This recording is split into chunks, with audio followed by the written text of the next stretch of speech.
na kasi disbanded. But anasema kuwa there's so many people in court yes. and everything. Yes. But unajua wa Kenya hawataki kuona hii ni kama muisi wa kuku na muisi wa millions. You see, they want to see blood. Not blood.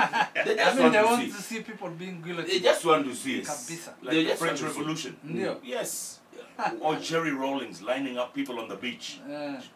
Hey, that's it.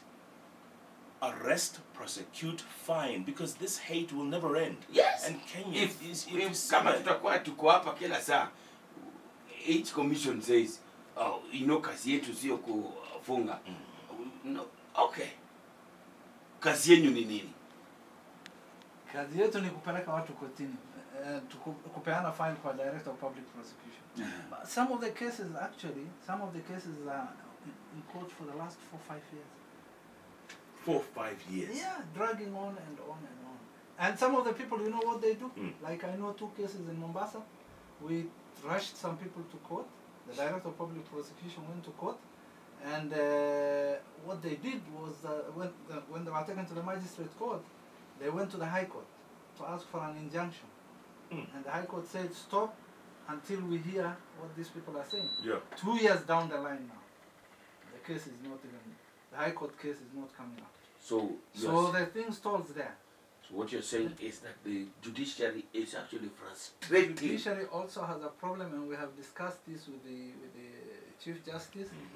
And one of the things we have they're doing is when they have these judges colloquiums in the magistrates meetings, they have been calling Kaparo to go and talk to them, and we have had frank discussions. They have told us what they think is ailing these things from our side, and we have also explained to them what is happening.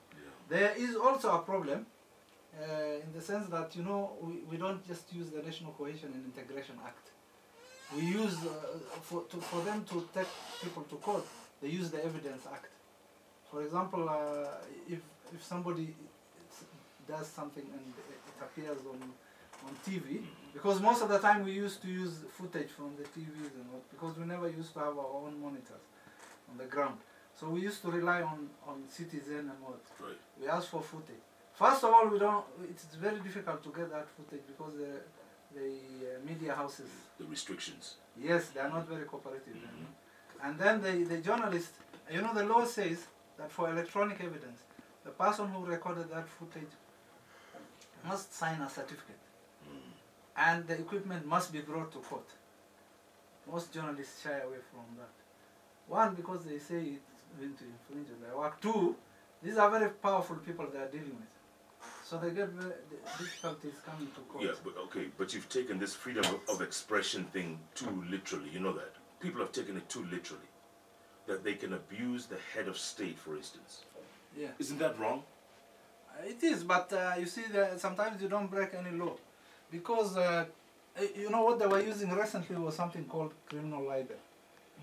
When you abuse the big people, the governors and what. Yes. But recently the High Court threw that out and said it is unconstitutional. So criminal libel is no longer there. What the head of state can do is he can sue for defamation. That's it. And the head of state doesn't want to haggle with all sorts of riffraffs to go to court, Right. So he just leaves them to say whatever they want to say. Yeah. Wow. Wacha waongee. Wacha waongee tu. Watachoka. Eventually, I think, they wanataka hiyo waanze kuvurugwa na nini. But if somebody says something and it touches on tribe or something like that, then we take up that. Because we have 1 or 2 cases, I think, of young people who have abused the president but went further and started talking about his tribe. Yes, or his family, or his this, his that. So once you get to tribe now, you have gone to another area. Because, many people tell us that, we have the freedom of expression, the Constitution allows it. Yeah. They don't know, they should look at that Constitution. In Article 33, it's very clear that the Constitution gives the freedom of expression. But there is some limit, there is some limitation. There is a boundary. It says that you can't use it for 4 things. One of them is hate speech. The other one is incitement to violence. The other one is propaganda for war. So if you beat the drums for Al-Shabaab in Mombasa, somewhere there, and you say that it's your freedom of expression, it's not. You have broken the law. Wow. Yeah. Are you concerned that there will be some post-election violence? Are you concerned? Well, I think there will be some, probably there will be some violence. Even now we have pre-election violence. So even post-election, probably there will be some little violence. But I think as long as the institutions are prepared for it, then things cannot get out of hand. And do you think the NCIC has done its bit? In NCIC and many other institutions are working together. NCIC has done its bit, because what we are doing is first of all, even now, wherever there is violence and what we also report, other than, you know, talking about hate speech and taking action, we are also taking action on where we think there is violence. We have mapped out the hotspots so that the police and the other people can do their deployment appropriately. Yeah. We have also, whenever we notice something, we take it up with the authorities. We have an early warning system. Yeah, that's something which our monitors do. Wow. I remember a week ago there was some problem in I think in Kisumu, in Obunga. The entourage of Anyang Nyong'o was attacked. So immediately our monitors called us and they gave us that information, and we called the county commissioner. So we told him there is that problem. He checked very quickly and we found that one of the things which Anyang Nyong'o did not do is that they did not inform the police and the others, you know, when they are doing the caravans and yes.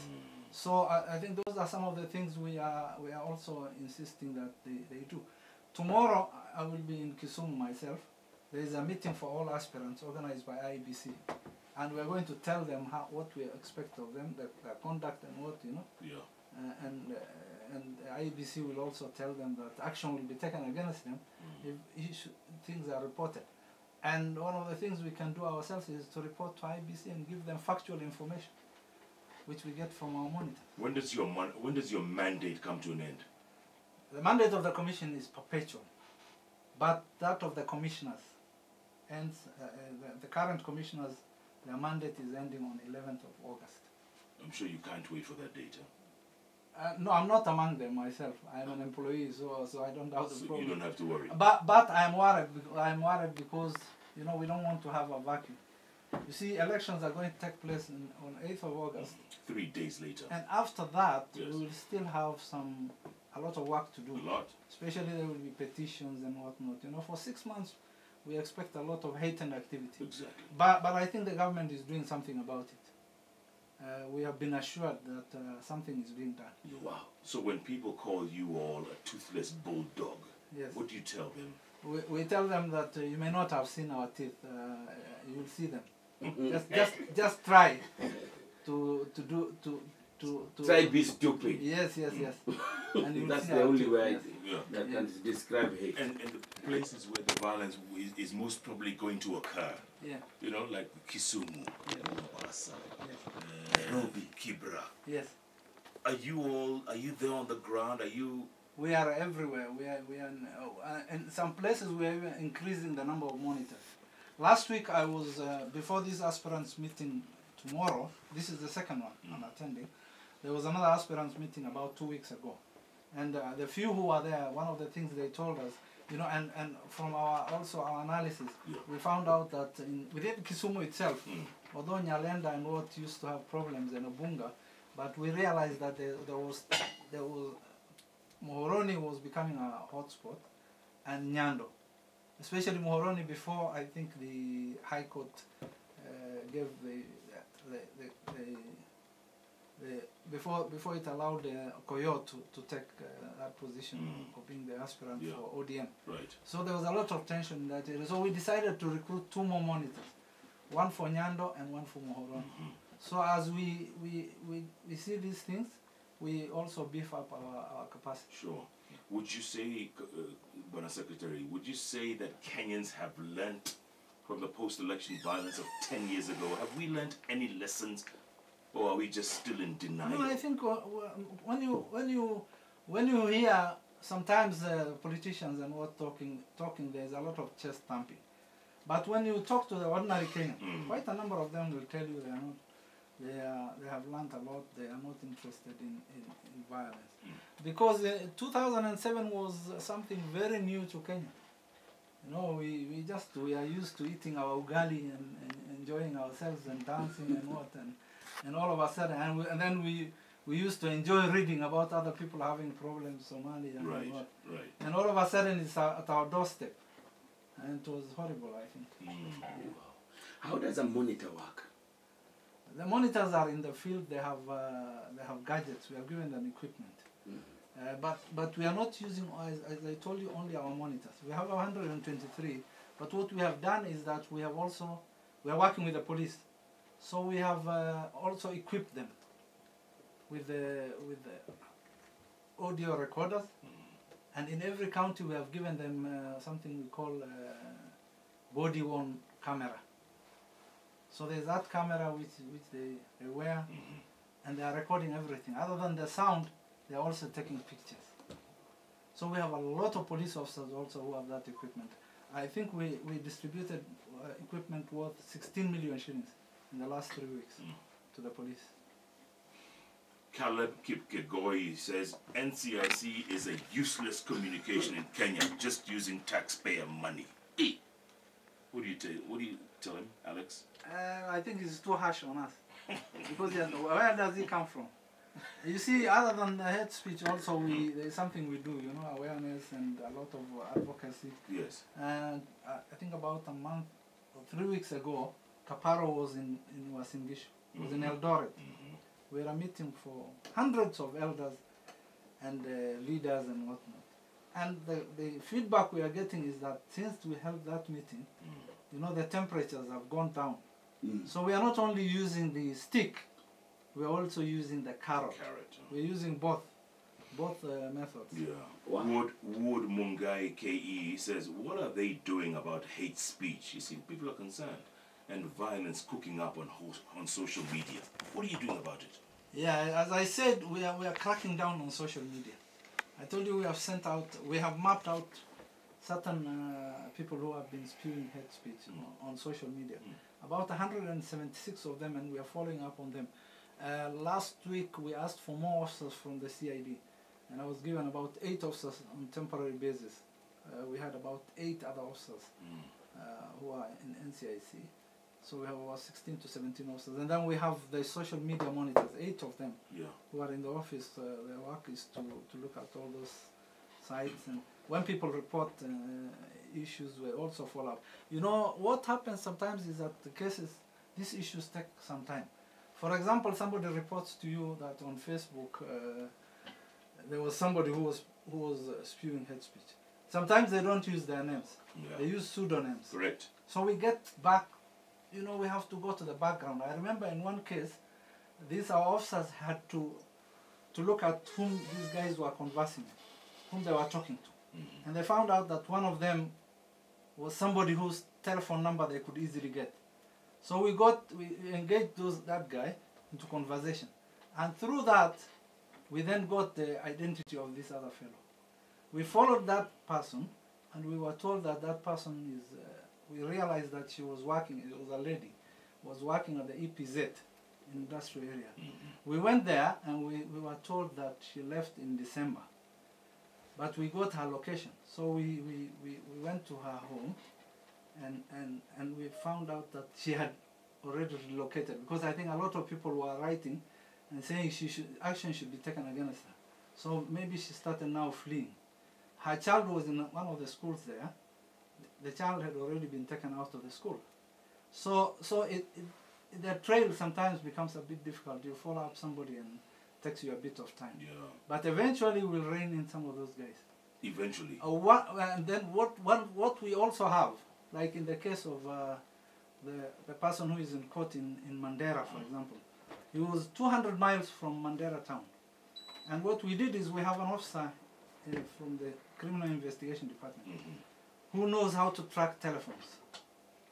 So when she looked at that person, she realized at that moment he was in some place called Takaba, which is 200 miles away from Mandera. So we talked to the criminal investigation department in Mandera, and we told them, can you please get hold of that guy for us?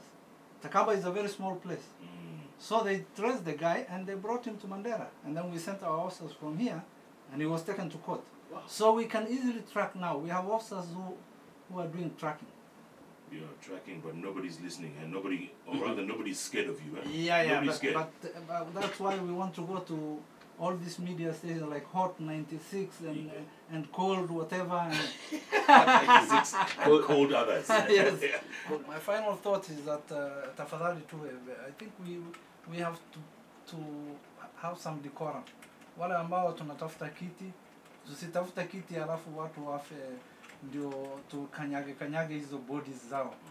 Hivi ukishindwa wakati huo, wakati mwingine utaingia utashinda.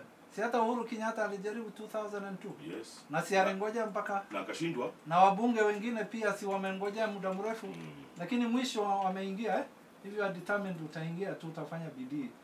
Lakini usije ukalete vurugu ili uweze kuwa mbunge au MCA. Sasa kwanza tuko na shida kabisa na kiti ya we have a problem, especially stiff competition for the position of governor. Yes. And MCA. Those are the ones which are causing a lot of problems. Absolutely. More than even the seats of members of parliament.